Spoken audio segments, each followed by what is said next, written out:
अरे गिरिया प्यास चपल रहो देखे कजरवा आखी मारेलू नजरवा मोर पत्थर की भौजीना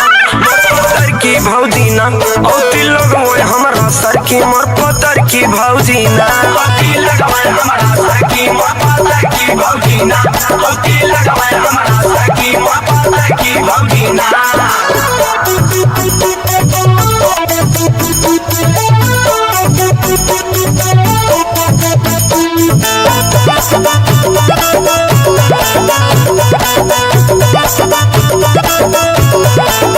साड़ी जालीदार पेन्ही मुंडा सोना कावेलू मीठी मीठी बतिया हो बोली बहकावेलू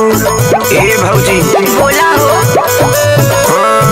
साड़ी जालीदार पेन्ही मुंडा सोना कावेलू मीठी मीठी बतिया हो बोली बहकावेलू सबक सिंगार तोहर देखी हमरो खिया जाला हो फरकीना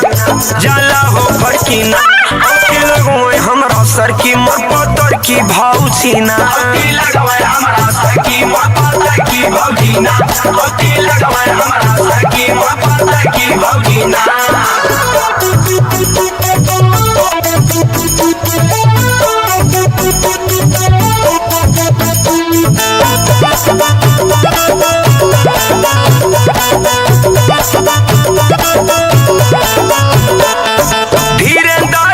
नइखे बाणे घरवा यही से रविंदर के देखावेलू ना खरवा ए भौजी सुनावा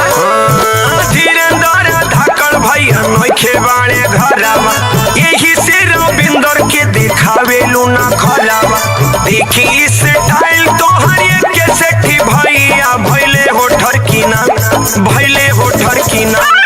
लगवे हमरा सर की मोर पत्थर की भौजीना औती लगवे हमरा सर की मोर पत्थर की भौजीना औती लगवे हमरा सर की मोर पत्थर की भौजीना।